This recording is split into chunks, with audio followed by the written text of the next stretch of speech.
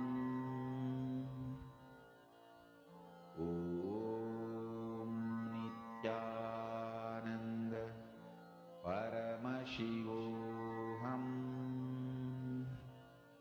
Om Nithyananda Paramashivoham. Om Nithyananda Paramashivoham. Om Nithyananda Paramashivoham. Om Nithyananda Paramashivoham. Om Nithyananda Paramashivoham. Om Nithyananda Paramashivoham. Om Nithyananda Paramashivoham. Om Nithyananda Paramashivoham. Om Nithyananda Paramashivoham.